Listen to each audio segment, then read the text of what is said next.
ఈ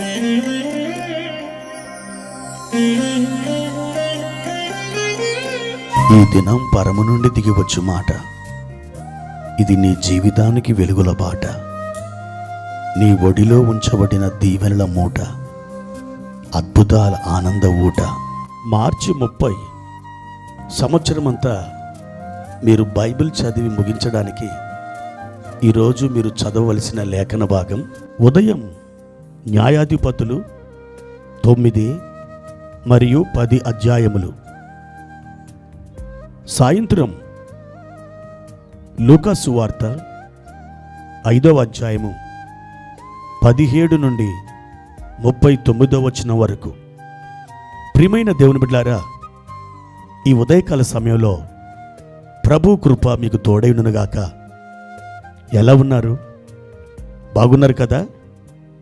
దినదినం మీరు ప్రభు సన్నిధిలో పరవశిస్తూ ఆత్మలో అభివృద్ధి నొందుతూ ప్రభు యొక్క సన్నిధిని అనుభవిస్తూ దేవుడు మీకు ఏర్పాటు చేసిన మార్గంలో చక్కగా నడుచుకుంటున్నారని ప్రభునందు విశ్వసిస్తున్నాను.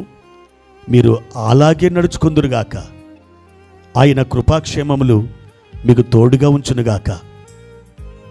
ప్రియమైన దేవుని బిడ్డలారా, మనం చిన్నప్పుడు స్కూల్కి వెళ్ళి ప్రతిరోజు కూడా మనం ఆ స్కూల్లో పాఠాలు నేర్చుకొని సంవత్సరానికి మనకి ఉపాధ్యాయులు పరీక్షలు పెడుతూ ఉంటారు. ఆ విధంగా పరీక్షలు రాస్తూ మనం పై తరగతులకి వెళుతూ ఉంటాం. ఒకవేళ పరీక్షలు లేవనుకోండి, మన జ్ఞానం ఏ పాటిదో, మనం ఎలా చదివామో, మన సామర్థ్యం ఎంతో మనకు కానీ అలాగే ఉపాధ్యాయులు కానీ ఇంకెవరికి కానీ తెలిసి ఉండే అవకాశం ఉండదు. కేవలం పరీక్షల ద్వారానే మన సామర్థ్యం మనకు కానీ ఇతరులకు కానీ తెలిసిపోతుంది.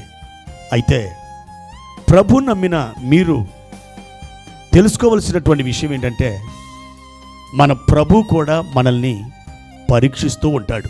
యేసు ప్రభు వారు ఫిలిప్పుని పరీక్షించాడు. ఒక పర్యాయం యేసు ప్రభు వారి పరిచర్యలో విస్తారమైనటువంటి జనం వచ్చారు. వారందరికీ ఆయన పరిచర్య చేసిన తర్వాత వారందరూ ఆకలితో ఇంటికి వెళితే మధ్యలోనే మూర్ఛిల్లిపోతారేమో అని ఆయన ఏం చేశాడంటే, మీరు వారికి భోజనం పెట్టుడి అని చెప్పాడు. ముఖ్యంగా ఫిలిప్పుని పిలిచి ఆయన ఇలా అన్నాడు. యోహాను సువార్త 6వ అధ్యాయము 5-6 వచనాలు. కాబట్టి యేసు కన్నులెత్తి బహుజనులు తన యొద్దకు వచ్చుట చూచి, వీరు భుజించుటకు ఎక్కడి నుండి రొట్టెలు కొని తెప్పింతుమని ఫిలిప్పుని అడిగాను గాని ఏమీ చెయ్యనై ఉండెనో తానే ఎరిగి ఉండి అతనిని పరీక్షించుటకు అలాగడిగాను.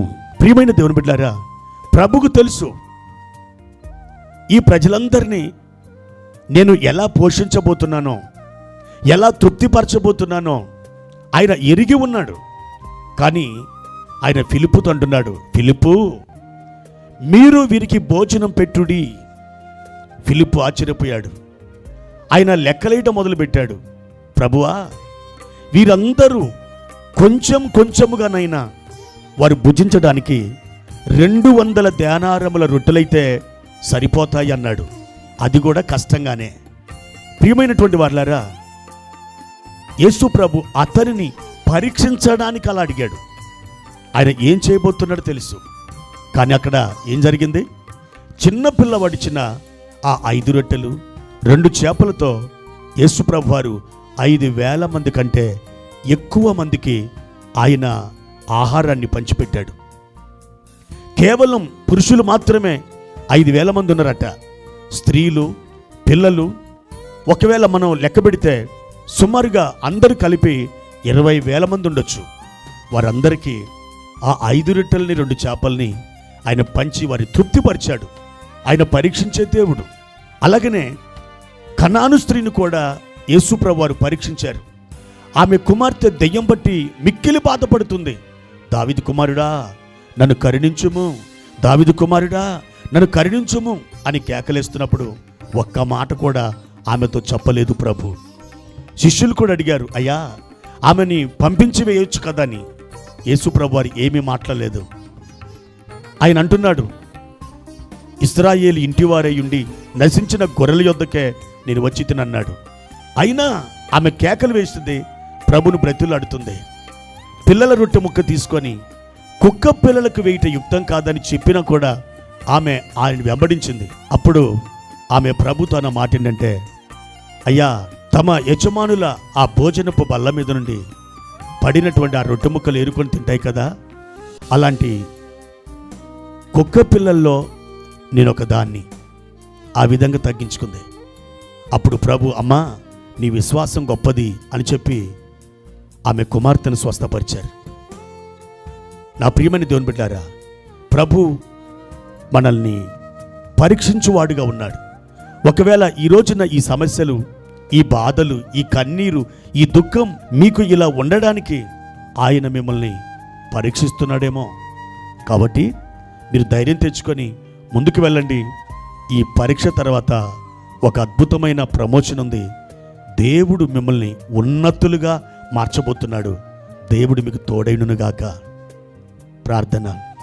పరిశుద్ధుడా, ప్రేమ కలిగిన తండ్రి, మా ప్రియులు ఏ శోధనల్లో, ఏ పరీక్షలలో, ఏ ఇరుకులో ఉన్నారో మీకు తెలుసు నాయనా.